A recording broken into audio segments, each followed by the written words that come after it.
You ever wonder who's on a construction site? From the guy who's always pushing the broom to the guy who's always sitting in the pickup truck. Every role on a construction site has its own duties and responsibilities to keep the job going. Today's video, I want to break down the chain of command and how you're going to have to start at the bottom, but you can work your way to the top. And what does the top really look like? Hi, if you're new to this channel, Blue Collar Edu, we're here to expose, teach, educate you guys about blue collar career opportunities, how to get started in the skilled trades, and a lot more. I'm Austin. I'm a journeyman lineman by trade. I went through a union IBEW lineman apprenticeship in the Northwest from the years of 2017 to 2020. Before that, I did power line tree trimming clearing. Before that, I worked at a welding shop. And while I was in high school, I worked at a mechanic shop. So the trades is all I know. Guys who work in the trades, who work construction, who work in the blue collar world. Those are my people, okay?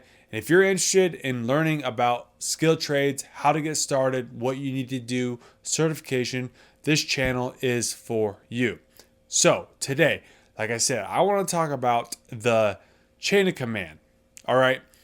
When you're getting started in a skilled trade, from my experience, everyone really has to start at the bottom. Now, the only way you really get around from this is if you've worked in previous trades in the past. I'm talking to those of you who are starting from the bottom. You're 18 years old, just graduated high school, or maybe you're 40 years old and you've never worked in the trades before. You have no trade experience.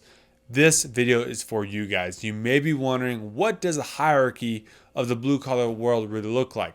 There is a corporate kind of ladder that you can climb starting at the very bottom. So starting at the very bottom, we're going to have a grunt, the groundman, the laborer, the helper. These are entry level positions. Okay. These are positions that, hey, we need ditches dug. The laborer is digging the ditches.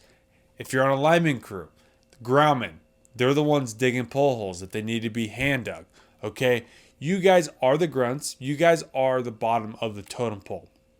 You guys have no experience. You guys have nothing but really, hopefully, a work ethic. So you're there to learn. You're there to work. And that's what you're going to do. Okay. That's the very bottom. But that's where we all have to start. And okay, it's the bottom. You're doing the dumbest, hardest, most labor intensive work. You're getting paid the less.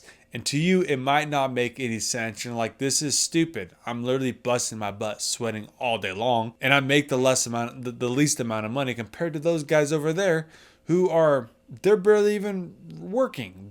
All they do is they go up in the bucket, they do the work, they come back down, and then they go home at the end of the day. But they get paid way more than me. Well, this is the chain of command. This is the hierarchy of the roles in the blue collar world.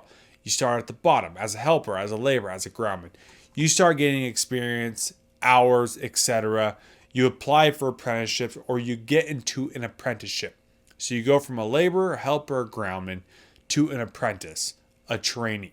Now at this point, once you're an apprentice, you're going to be learning, hopefully, the more in-depth things about the trade you're working in. If you're in HVAC, as a helper, you might be the one just handing the tools to the journeyman or the master or whoever you're working with, right? You might not really know a whole lot about the trade, about the ins and outs of HVAC systems, etc. You might be the one keeping the shop clean, keeping material organized and loaded up, things like that, right? You might not have that much of an idea. Once you take that next step to becoming an apprentice is when you should be out on the job site working under journeyman, under direct journeyman supervision of people who have been in the trade for many years. So they should be teaching you. You should be getting your hands on the equipment, on the material, on the jobs, learning how to do things correctly as an apprentice. This could take a year, a couple of years, a few years for me to get to the point of labor helper to apprentice. Now, there's a whole thing about applying for apprenticeships and taking aptitude tests and interviewing. These things take time. Don't ever think these things are just going to happen overnight. You can't expect to just apply for an apprenticeship, get an interview the next day, and become an apprentice that week. That's not how it works out here. A lot of people out there have this mind illusion. They think that, hey, I can just apply and I can just become an apprentice. That's not how it works out here. So if you had that thought, get it out. Okay. So helper, apprentice. These are very physical roles, okay? Especially in, like the lineman trade, really any construction blue collar trade, those are bottom of the totem pole roles, okay? These are the beginning stages of you building your career. These are the foundation that is going to be built. But these are essential. These are necessary steps that you're going to have to be doing so you can learn the foundation, okay? There's no way you're going to be 19, 20 years old and just become a journeyman, a master of a trade. It takes many years, 3, 4, 5, 6, 7, 8, 9, 10 years to become a journeyman, to become a master in the trade, okay? It took me almost 5 years before I really became an apprentice and became a journeyman lineman, okay? It took time, and it does, and it should, and it has to. There's a lot for me to learn. I had to start at the bottom. I had to eventually work my way up. It takes time. Once you're an apprentice, the apprenticeship usually lasts 3, 4 to 5 to 6 years, depending on the trade, how many hours are required. For instance, the lineman trade is a 7,000 hour apprenticeship, and you have to get hours in certain categories within the lineman trade. Once you finish your apprenticeship, you pass your journeyman exam, you pass all your classes, all your tests are good to go, you have all the appropriate necessary hours, you will move on to becoming a journeyman. Once you become a journeyman, now you're the one looking over the apprentice. You are technically the one who should know how to do or knows how to do most of the work of the trade you're in. As a lineman, journeyman lineman, you should be able to put me on any job site in the lineman industry, and I should have an idea of how to do that job. I'm not going to say you could put me on a 500 kV triple bundle transmission job and I'm gonna know how to do it. Okay, I haven't done that type of work before, and I've only been in the trade for basically 10 years. Okay, now there are other things that I can do. Underground overhead distribution, I can do most of it, but everywhere you go in the country, it's different. The specs are different. Just the utilities property you're working on, it's all different anywhere you go. So it's really hard to be very professional and a master and know all those sorts of technicalities throughout the country. But as a journeyman, you should at this point have 4, 5, 6, 10 years of experience in a trade. So you should have a pretty good understanding about the trade and how to do the tasks that are involved with that trade. From journeyman can be a very physical role. Right now, it is very physical. I mean, you're still working, you're still putting your tools on, you're still going up in the bucket, you're still climbing poles, you're still doing the physical aspects of the job, just not as physical as the laborer or the groundman or the helper or the apprentice. Sometimes when there's super something hard to do, like digging a hole, digging a ditch, whatever, those guys usually have that covered. Okay, so journeyman, you're kind of right there in the middle of there's a lot of physical things for you to do, but at the same time, you can kind of catch a break here and there, and the guys below you can do this stuff as well. So once you become a journeyman, you might work for a year, a couple of years, start getting experience as a journeyman, learning a bunch of new things, cool things. You might move up to be a foreman. Okay, now a foreman is going to be basically the head guy of the crew. Lineman trade is very common to have a 4 or 5 man crew. One of those guys is the foreman. Now, as the foreman, you are going to be the one that really gets the job, and then you basically do the job. Your crew, the foreman, if you're a foreman of the crew, you kind of tell the crew, hey, this is what we got going on today or this week, or this is the job that we're working on, and you point them in the right direction. You tell them the things that need to get done. This is what you're trying to accomplish for the day. Some foremen are what's called working foremen, which they actually work with, on the crew, physically doing the work, doing the things in the field. Sometimes there's non-working foremen where they sit in the truck a lot more and they do a lot of the paperwork. All that stuff kind of really varies and depends also on where you're working, the utility, the property you're working on. Sometimes it takes a lot more effort as the foreman there's a lot more paperwork. There's a lot more things you have to do on the iPad or on your phone, the pictures, the tailboards, all the other things you have to fill out. Sometimes it just takes a lot to be a foreman and make sure all the ducks are lined up in a row perfectly. In other places, you don't have to be so much just doing paperwork. You can be more hands-on in the field, working with your crew and doing that. So you're not really at a management position where you're only just sitting there doing nothing. There can be foremen out there who work their butts off. They'll be right there hand in hand with the line, with their journeymen, with their helpers, with their laborers, with their apprentices, getting in there, getting dirty, and doing the work themselves. So it can be less physical, but it can also be physical too if you want to be. Really, as the foreman, you can kind of decide that for yourself on what you want to do. Above foreman, you're going to have general foreman. Now, general foreman is going to be the boss of many crews in one area. So right now where I'm working, we're working we call them yards. And there's 3 crews in this yard. The general foreman oversees all 3 of these crews. He's the one who really chooses this crew's doing this today, this crew's doing that today, and this other crew, they're going to be doing this today. Okay, so he's the one pointing those foremen in the direction of, hey, these are your jobs for today or for the week or for the month.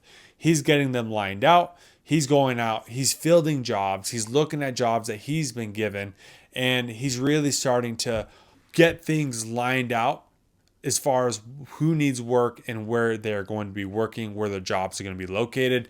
And he gets all the information lined out.